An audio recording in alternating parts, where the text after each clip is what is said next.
Kahapon si National Security Advisor Eduardo Año kinasuhan ito pong sina Attorney Levy Baligod at Mike Defensor kasama yung 18 nagpapakilalang Marines para po sa paglabag sa Article 154 ng Revised Penal Code at saka yung cyber libel o Republic Act 10175. Ngayon, ito pong si dating Senador Antonio Trillanes ay nagsampa po ng reklamo. Marami po ito pero hindi po binanggit sa balita so far. Dito po kina Mike Defensor, Levito Baligod, Jason Sa, Lorraine Badoy, Cathy Binag at saka ito pong 18 nagpapakilalang ex-Marines. Si Trillanes ay nagpunta po sa Department of Justice kanina para po magsampa ng multiple cases laban po sa kanila. At ito nga po, ipinost niya yan sa kanyang Facebook page kanina. Basahin po natin ang teksto ng kanyang pahayag. At ito nga po, nakikita natin dito sa ating screen, nanunumpa sa harapan po ng prosecutor sa Department of Justice si dating Senador Antonio Trillanes para po sa kanyang mga inihaing kaso laban po sa mga sumusunod na individual. Pero bago dyan, basahin ko na po. Ngayong araw, sinampahan ko ng iba't ibang kaso sina Levito Baligod, 18 ex-Marines, Mike Defensor, Jason Sa, Lorraine Badoy at Cathy Binag sa Department of Justice. Ang kanilang gawa-gawang bribery scheme ay isang desperadong paraan para dungisan ang mga pagdinig sa ICC at takutin ang mga investigators at witnesses nito. Pananagutin natin sila dahil dito. Ito po ay malinaw na hindi po nagpapatinag ito pong si dating Senador Trillanes sa kanyang mga kritiko, partikular sa mga Duterte. Mamaya, meron po siyang naging pahayag sa harapan po ng media na atin pong papanoorin at re-reaksyonan. Pero paano po ba nauwi sa ganitong sitwasyon na nagkaso sa mga binanggit na individual, ito pong si dating Senador Antonio Trillanes? Kung matatandaan po ninyo mga tol, bago po sumapit ang anibersaryo ng EDSA, noong February 24, 2026, nagsagawa po ng press conference ito pong 18 ex-Marines po na ito sa pangunguna nitong si Attorney Levy Baligod. Yun po ay kanilang isinagawa sa Club Pilipino diyan po sa San Juan City. At marami po silang dinawit na mga pangalan. Isa po doon si dating Senador Trillanes. Inaakusahan po nila na ito po ay nanuhol ng $2 milyon sa mga ICC investigators. At ang pera daw po na yan ay bahagi ng mga tinatawag po nilang basura o male-maletang pera. Agad po yang nireaksyonan nitong si Trillanes. February 24, nagpahayag si Trillanes na kanya pong sasampahan ng kaso ang mga individual po na ito. At yan nga po ay nangyari na after how many days? 8, 9. 9 days.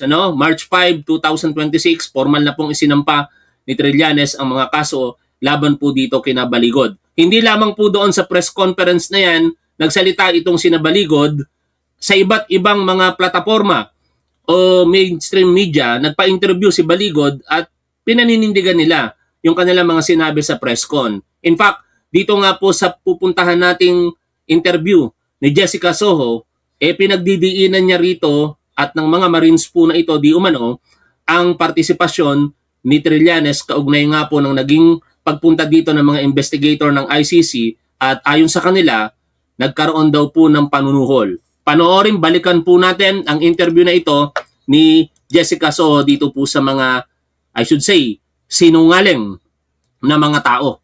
Yan po ang aking opinion kasi ito pong mga tao na ito, naniniwala ako na maaaring may katotohanan ng ilan sa kanilang mga sinasabi pero mas marami po ang kasinungalingan. Tama po. Hindi lamang po yun. Nakita rin nila na nabibigyan siya ng pera, nadedeliveran siya ng pera. At may mga occasion na yung tao niya, si staff ni Sunny Trillanes, na nagbabayad din minsan sa mga hotel accommodations. Is po ba yun? Nasa affidavit. So nakikita nyo si Senator Trillanes na nakakakuha ng pera sa kasama sa dinideliver nyo. May isa pa sa amin na kasama na nag-deliver pa sa bahay. Okay. tsaka kasama rin sa meetings with ICC. Yes. So, ang participation niya sa pagkakaalam nyo has to do with ICC. Tama po, Attorney. Kasi ma'am, pag may darating na ICC investigators, si Sunny Trillanes ang nagbibigay sa kanya ng contact number. Kaya pagdating ng ICC investigators, siya ang kinokontak din. Okay. O, nakarating na kami, etc. Pero, di ba, Attorney, unless it's proven that the money was sourced illegally, wala mang kaso yon. Kasi pagpunta ng ICC investigators dito, they would need assistance. I don't think Trillanes is guilty of any crime. Is he for assisting the ICC inspectors? Baka ethics or moral, whatever. Pero sa batas, wala naman ho siyang nababiolate, di po ba? Isip na isasagot. Ano naisip nitong si Baligod? Tingnan nyo kung ano yung sagot niya at nakakatawa yung sagot nito, parang hindi abogado. Pwede ko bang Ano? as a lawyer, no? Ano? Sa akin ay kinidnap si Duterte. Okay. At kasama siya sa conspiracy. Alam mo, Attorney Baligod, sayang lamang at ako hindi naging abogado eh. Pero kung ako po yung naging abogado, makikipagdebate ako sa iyo eh. Abogado sa abogado. No? Kahit hindi ako abogado, alam mo na ang nangyari kay dating Pangulong Rodrigo Duterte, kung legalidad ang pag-uusapan, ay hindi kidnapping. Dapat alam na alam mo, sa Article 267 ng ating Revised Penal Code, kidnapping and serious illegal detention. Nakalagay po doon. And there it defines the commission of the said crime. Kumbaga, nakalagay na doon yung mga elemento kung paano nangyayari ang isang kidnapping. At alam mo, bilang abogado, na ang kidnapping ay hindi pwedeng makumit ng isang public official. Ito ay laging nakukumit ng isang pribadong individual. Kung makikipag-argumento kayo at sasabihin ninyo, pwedeng makapag-commit ang isang public official ng kasong kidnapping, ginawa niya yon in private capacity. Dahil kung official capacity, never napapasok sa kidnapping yon. At kung sinasabi mo naman na si Trillanes ay guilty as co-conspirators dyan po sa sinasabi niyong kidnapping kay Rodrigo Duterte, Attorney Baligod, sino ba yung sinasabi mong principal? Mga taong gobyerno, pangunguna dyan si General Nicolas Torre dahil siya yung nag-implement ng warrant of arrest. At kailan magkakaroon ng kidnapping kung meron pong valid warrant of arrest na inisyu ng isang korte?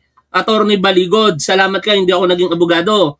Pero ito po ang sagot ni Trillanes dito po sa mga akusasyon na yan nitong si Baligod at ng mga nagpapakilalang Marines. Parehas ang suot ni Jessica Soho, siguro after po ng kanyang interview dito po kina Baligod, ay agad niyang kinontak si dating Senador Trillanes. Oh, mukhang iisang lugar nga lang ang kanilang pinagdausan. Siguro, unang naging bisita itong sina Baligod bago si Trillanes. O pakinggan na po natin, ano naman ang katugunan ni dating Senador Trillanes sa mga akusasyon na yan nila Baligod. Balikan po natin ang interview na ito. Senator Trillanes, salamat po sa interview na ito. Gusto ko lang kunin din ang panig nyo dun po sa mga isiniwalat po nung 18 Marines, pati ni Attorney Di ako makamove on dun sa sagot ni Baligod Kasi tingnan nyo mga tol, nagmukha siyang parang eng-eng sa tanong ni Jessica Soho. Di ba? Hindi kaagad siya nakasagot. Kasi alam niya na walang illegal na ginawa si dating Senador Antonio Trillanes. Ganun lang kasimple yun. Alam nyo, hindi naman bobong abogado itong si Baligod kahit ang tawag sa kanya ni Ramon Tulfo ay bobong abogado. Di sa akin ang galing yun Kay Ramon Tulfo yun. Nakita ko sa post si Ramon Tulfo, bobo ka daw Kaya ginantihan niya rin, sinabihan na bobo din si Ramon Tulfo. Pero dahil nga sa paniniwala ko, di ka naman bobong abogado, Attorney Levy Baligod, kaso nga lang, gumagawa-gawa kayo ng mga kwento, kaya kahit abogado ka, hirap na hirap ka doon sa simpleng katanungan ni Jessica Soho. Diba? Hindi mo matanggap sa sarili mo na yung tanong ni Jessica Soho, ang simpleng sagot doon, walang nilabag na paglabag sa batas walang nilabag na batas itong si dating Senador Antonio Trillanes. O, tuloy na po tayo sa pakikinig po dito. Balikod na una, isa daw ho kayo dun sa mga na-deliveran nila nung maleta na may mga lamang pera. And number two, kayo daw po yung parang nag-handle or tumulong dun po sa mga taga-ICC when they came over twice ho ba to investigate ito pong extrajudicial killings. Ano ho masasabi niyo po doon? Doon po sa pera, dinideny ko po na nakatanggap ako ng $2 million o kahit anong halaga mula kay Saldico para sa ICC o para kung ano mang purpose. Mhm. So hindi po nangyari yan, hindi totoo yan. Ngayon, tungkol naman po sa pakikipag-ugnayan sa ICC. Inamin ko naman po, since 2017, nakikipag-ugnayan kami, no? Nag-file kami yan nila Congressman Aliano sa ICC. At simula noon, kami po ay tinutulungan namin sila pag kalap ng mga testigo at ebidensya. So, wala namang pong bawal doon sa pakikipag-ugnayan sa ICC. Mhm. Ang medyo tricky lang po doon, if kung totoo yung allegation nila, na the money para magamit for the expenses ng mga tiga-ICC through you came from Zaldico, yung mga mali-maletang araw. Ano masasabi niyo po Yun doon? nga po ang sinasabi ko, hindi po totoo. Pag nakita niyo yung kanilang yung press con, may mga portions, assuming na sila nga yung Pag nakita nyo yung kanilang press con, at yung kanilang inconsistencies, kanina ko ba nakita yon? Kay Juan Sandugo yata. No? Puntahan natin yung Juan Sandugo. Uploaded video niya. Kasi binabanggit ng isa sa mga Marines na ito na although hindi related kay Trillanes, pero kung titingnan natin, 'di ba? Sabi nga nila, ito nga mismo si Baligod gumagamit ng legal maxim. Di gamitin din natin yung legal maxim na falsus in uno, falsus in omnibus. Ang hindi makatotohanan na isa ay hindi na rin makatotohanan sa lahat. 'Di ba? Ganun po kasimple yung ibig sabihin nun. Ngayon, dito po sa pinagtagpo na mga pahayag nila, lumalabas. Meron din po kami sa Ilocos. Yan lumalabas po na napaka-inconsistent. Doon na nga lang sa simpleng bilang. Imposibleng hindi ka kung ikaw ay talagang totoong ginawa mo yan o kaya talagang nag-deliver ka, imposibleng hindi mo malaman yung exact na bilang. Lalong-lalo na kung ito po ay hindi naman lalagpas sa 10. Dito, pakinggan ninyo. Meron din po kami sa Ilocos kasama po si Kong Saldi. Ilang maleta po yung nai-deliver sa Forbes at sa Yung nadidinig po ninyo, yan po yung press conference noong February 24, 2026 sa Club Pilipino. No?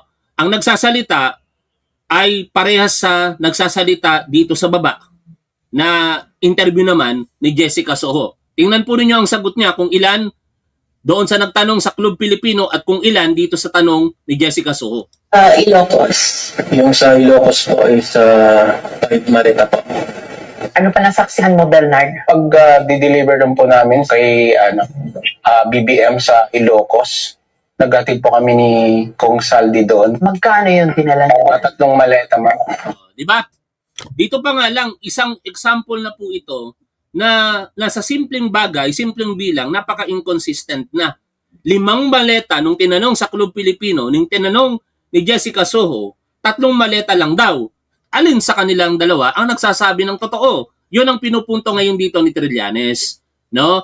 Kung meron mang katotohanan ang sinasabi ng mga tao na ito, maaaring half-truth. Hindi totoo lahat. Ang ginagawa kasi nila, posibleng sila talaga ay nagtrabaho kay Saldico at gumawa ng mga bagay na yan, dahil sa paghahangad nila na ito ay idikit sa ating Pangulong Bongbong Marcos at idikit sa issue ng ICC, kaugnay ng kinakaharap na kaso ni Rodrigo Duterte doon for crimes against humanity, doon na nagkakabaluktot-baluktot ngayon ang kanilang kwento. bantay doon sa ICC. Yung portion na yun, wala namang krimen doon. Di ba? Walang illegal doon. Pero kailangan nilang haluan ng $2 million, sabi nila doon, sa kanila affidavit. Una-una, bakit mo, paano yung dollars na yun? Ibinigay ko sa kanila na suhol? Paano yung ilalabas nila ng bansa? Paano ba maglabas ng $2 million? Di ba? Ngayon, kung gagasusin naman yun dito, bakit kailangan pa i-convert sa dollars? Ang gastusin dito, di ba, pesos? Mhm. Hindi nila naayos yung kwento nila. Kailangan lang nila magbigay ng medyo exorbitant amount para mapansin yung kanilang mga aligasyon. Pero kung titignan mo yung pagbabantay nila doon sa ICC per se, wala hong illegal doon. Assuming sila nga yung nagbantay. Pero ang mali na ginawa nila, dahil nung sila ay naging security, dapat pinapangalagaan nila, binabantayan nila yung buhay ng kanilang binabantayan. Ano? Pero ang ginawa nila, in-expose nila yung identity, pinictura nila, pati yung testigo.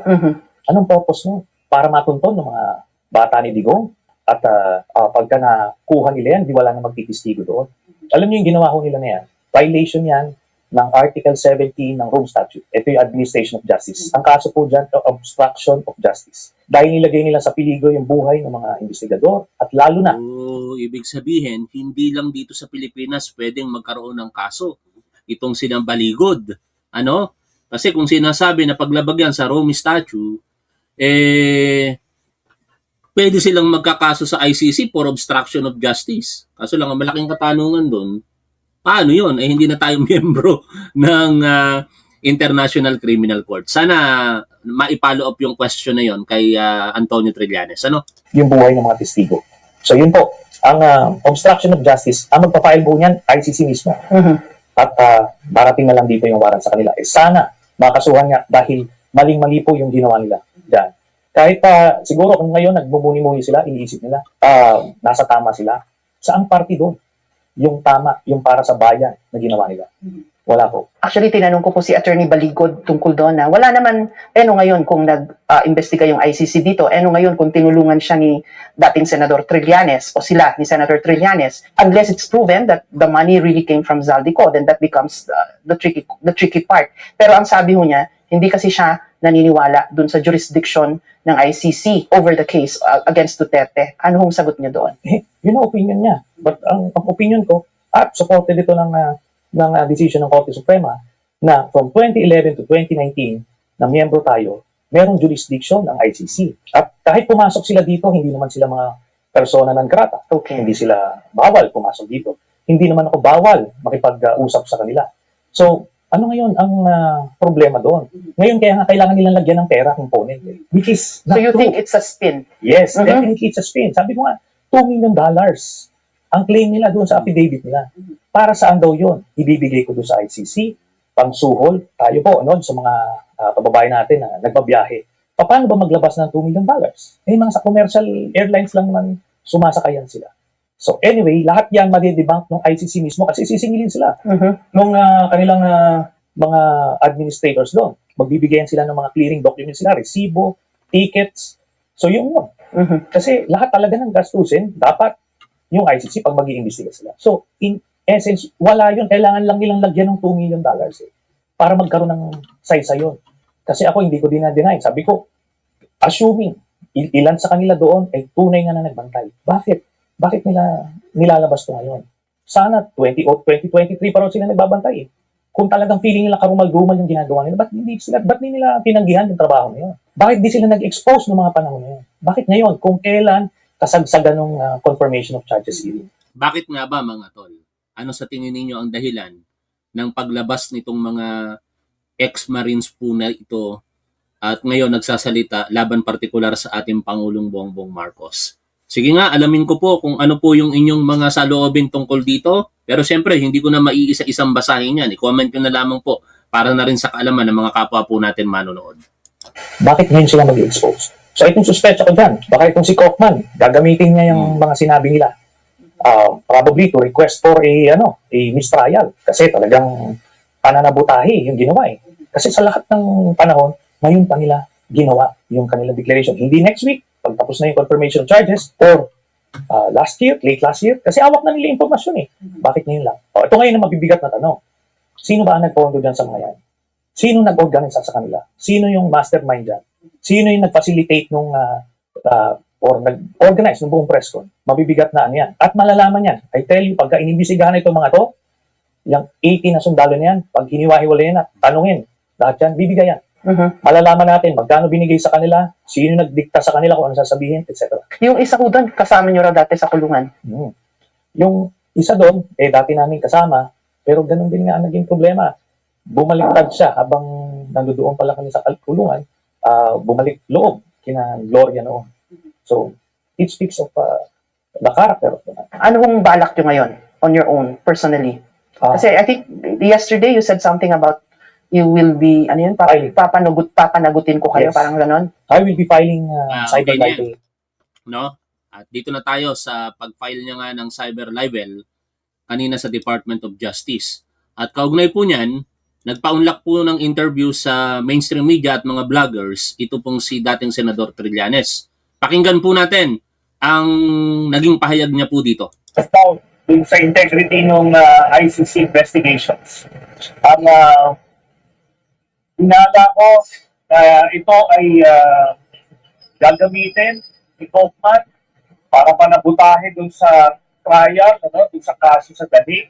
Ito na nga, nasa katuparan dahil kahapon ay sinabi niya na gagamitin niya yung mga aligasyon nito, mga ginawa nila Levy Baligo. So hindi natin papayagan yan.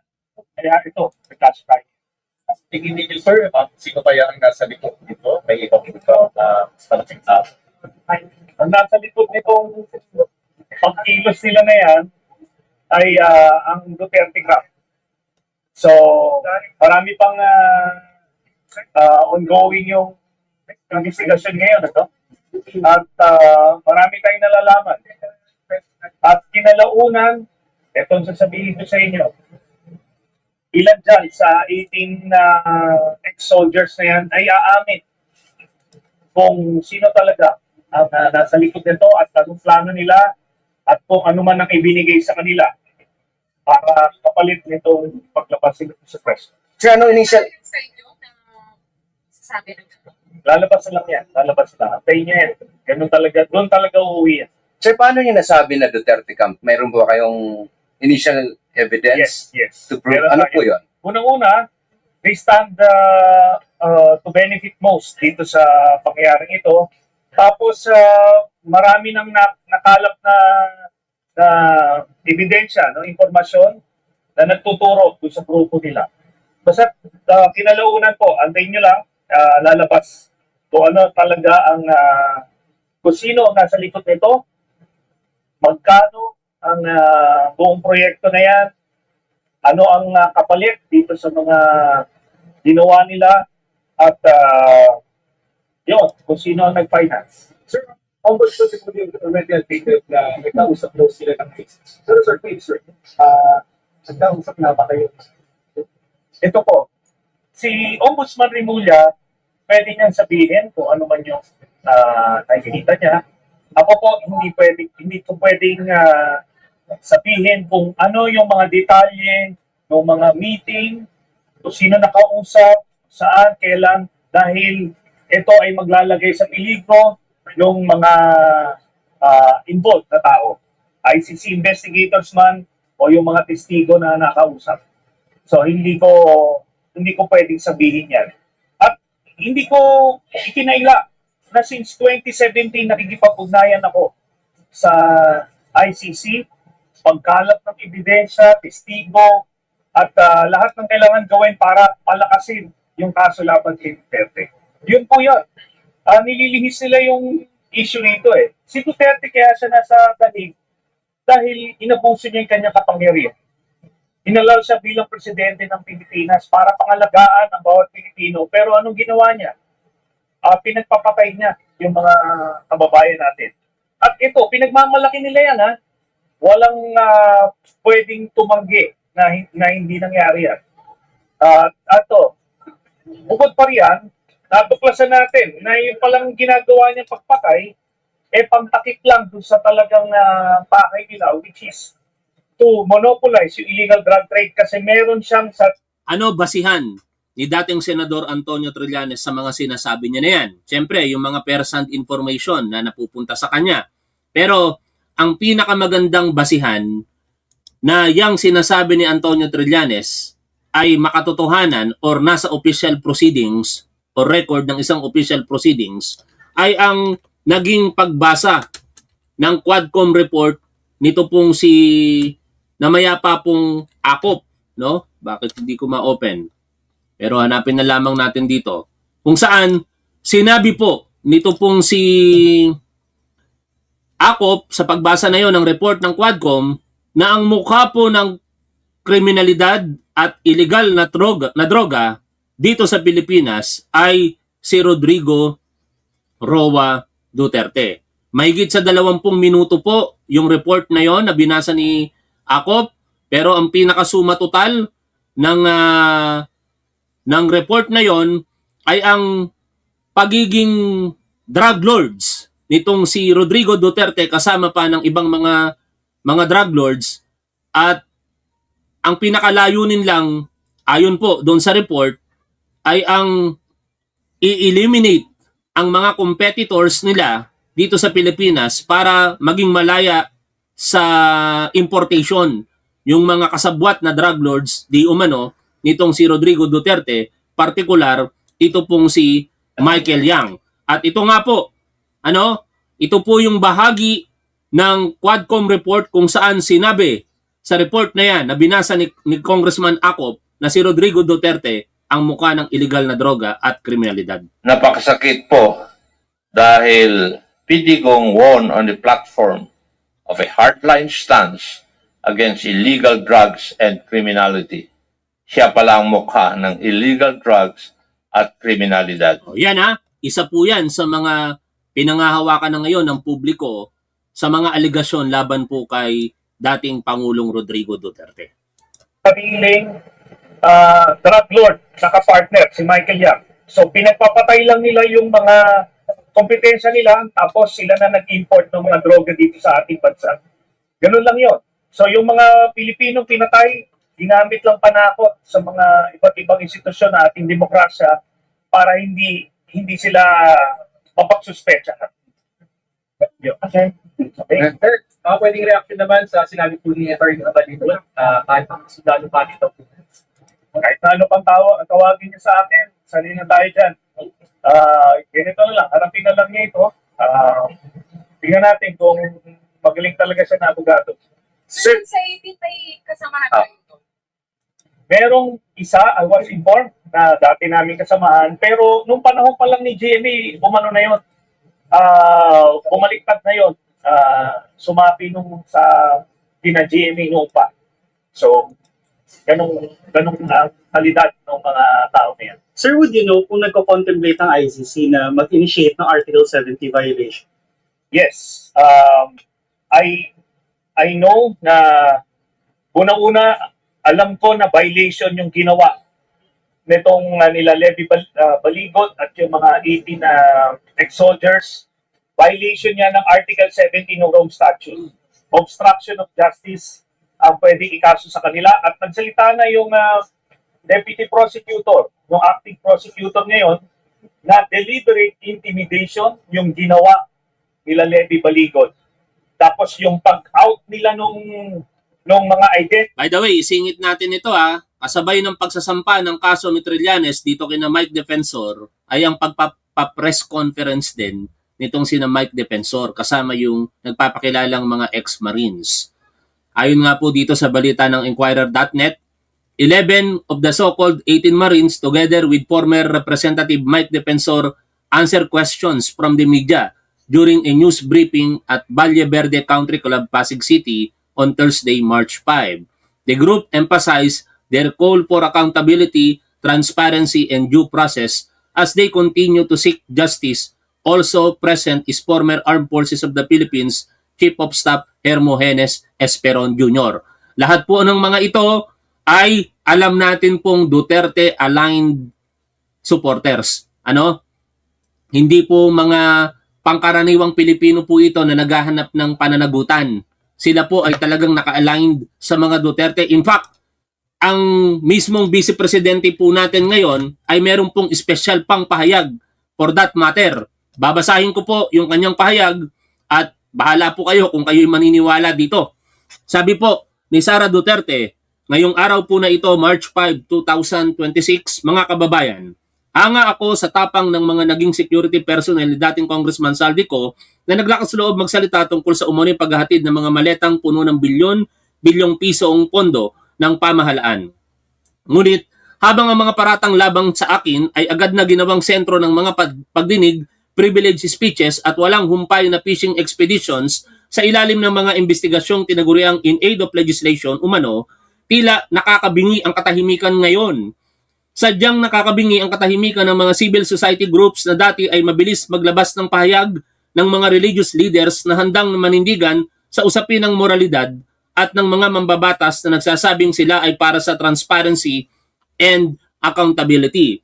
Dagdag pa rito, tila walang interes o agarang hakbang mula sa kasalukuyang administrasyon na siyasatin ang katotohanan hinggil sa mga bilyon-bilyong suhol kaugnay ng flood control ng ICC at ng impeachment efforts laban sa akin. At dapat selective ang galit sa isyu ng katiwalaan o hindi dapat selective ang galit sa isyu ng katiwalian. Hindi maaaring pumili kung sino lamang ang iimbestigahan at hindi maaaring manahimik tuwing ang mga sangkot ay malapit sa kapangyarihan. Ang pera ng bayan ay hindi dapat inilalagay sa maleta at ang katotohanan ay hindi dapat inilalagay sa katahimikan. Ang tanong, nung panahon ba ni Rodrigo Duterte walang maleta? Kung ang pagbabasihan po natin ay ang mismong mga pahayag ng mga nagpapakilalang ex-marines na ito, panahon pa lamang ni Rodrigo Duterte, sometime in 2019 onwards, nung sila po ay nagtrabaho na kay Saldico, ginagawa na nila ang paghahatid ng mga pera sa pamamagitan ng mga maleta sa iba't ibang mga personalidad. Kaya wag mong sabihin, Sara Duterte, na itong maleta ay nangyayari lamang sa panahon ngayon ng Marcos Jr. administration. Ang tanong nga, may ginawa ba ang Duterte administration sa issue na ito? Ang sagot, maliwanag, wala. Ang tanong ulit, may ginawa ba ang Marcos Jr. administration sa issue na ito? Ang malinaw na sagot, 101% meron, sapagkat marami na pong naipakulong ang Marcos Jr. administration kaugnay po ng mga flood control project anomalies. Ang pinaka-prominent personalities dyan ay si dating Senador Bong Revilla. At marami nang nabawing mga halaga ng ari-arian na ngayon ay naibalik na sa pondo ng ating bayan. Sa panahon ng tatay mo, wala.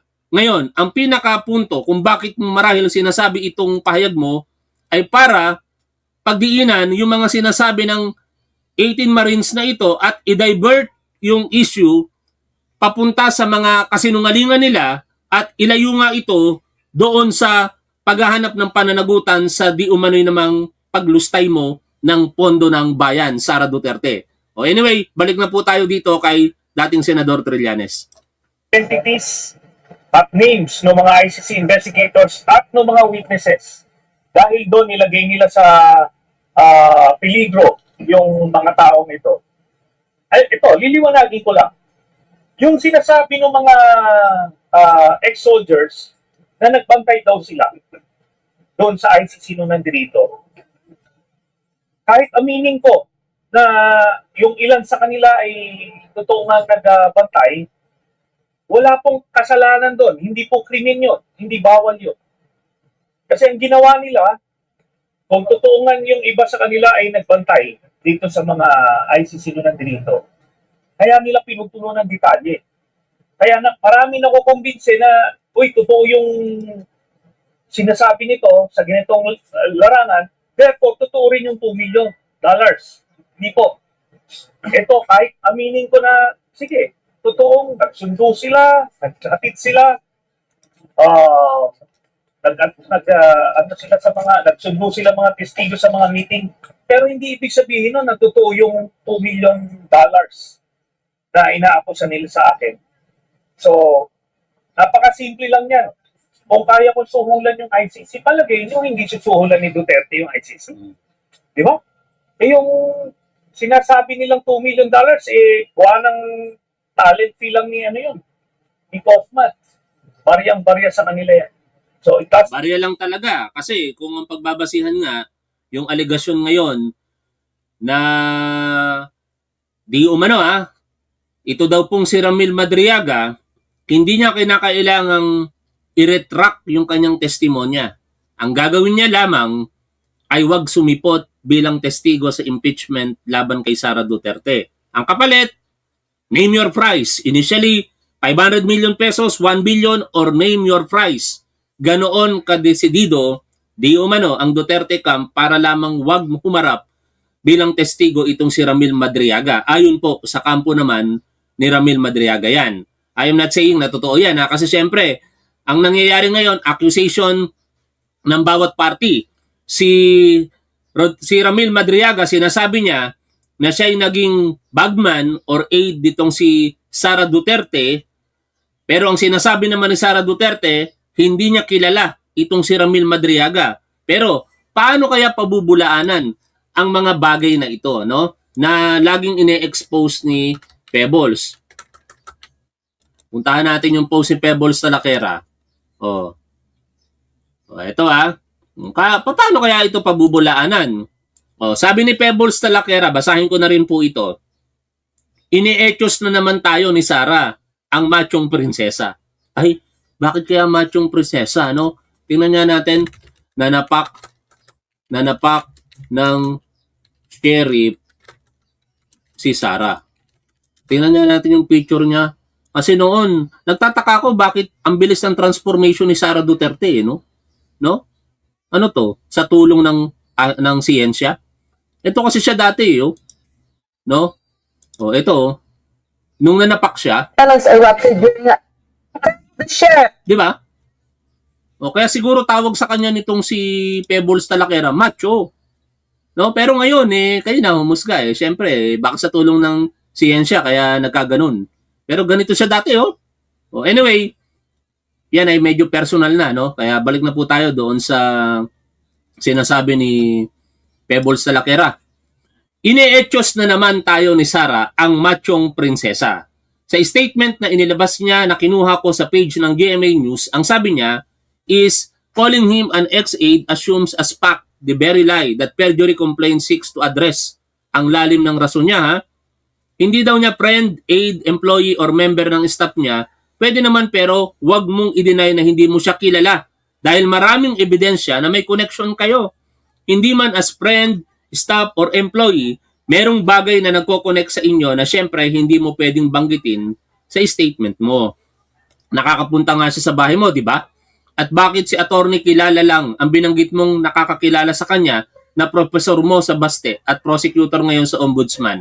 Bakit wala ang pangalan ng classmate mo na legal counsel mo na si Monsayak? Isip member din yan. Binigyan pa nga ng award ni Caramel Madriaga. Bakit hindi mo binanggit si Attorney Joyce dapat na BFF mo at isa din sa may hawak ng parallel group mo na nagpunta sa BJMP para kausapin si Caramel Madriaga? Friendship mo din ni Attorney Joyce dapat si Caramel. Lahat kayo graduate ng Baste kaya magkakakilala kayo. Hindi kayo friend pero may one-on-one video call at ang ganda ng caption ni Caramel sa picture. Just telling her that I cannot vote intelligently without her name. Hindi kayo friend pero inabot mo kay Caramel Madriaga yung plug ng Pilipinas. Hindi kayo friend pero may invitation si Caramel Madriaga nung inauguration mo. So, kung hindi kayo friend ni Caramel Madriaga, ano yung connection nyo at bakit nag-uusap kayo? Inabot mo sa kanya yung plug, tinawag mo siyang Sir Ram, di ba? Anong connection na meron kayo? At ito yung mga ebidensyang sinasabi nito pong si Pebbles Talakera. Ang pagtanggap ng papuri nitong si Attorney Reynold Monsayak mula po sa isip kung saan national convener ito pong si Dr. Ramil Madriaga. Yan. Statement from the Office of Vice President-elect Sara Duterte, isip Luz Biminda, Facebook page. Yan. Si Monsayak, saksi Sara Duterte, ka-video call, si Ramil Madriaga. Tapos, inabot ni Sara Duterte yung plug kay Ramil Madriaga. Tapos, ito na yung pinakamalupit dito yung invitation para kay Dr. Ramil Madriaga na dumalo sa inauguration ng ika-15 Vice Presidente ng Pilipinas. Yon ay si Sara Duterte noong June 19, 2022 sa Davao City. Kaya kayo na ang humusga kung sino ngayon ang nagsasabi ng totoo sa pagitan ni Sara Duterte at saka ni Ramil Madriaga.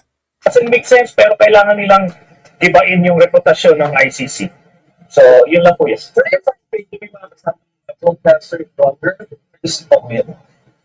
Kasama sila kung sa nag-circulate nitong kasinungalingan na to. So, alam mong ano ito talagang it's a conspiracy.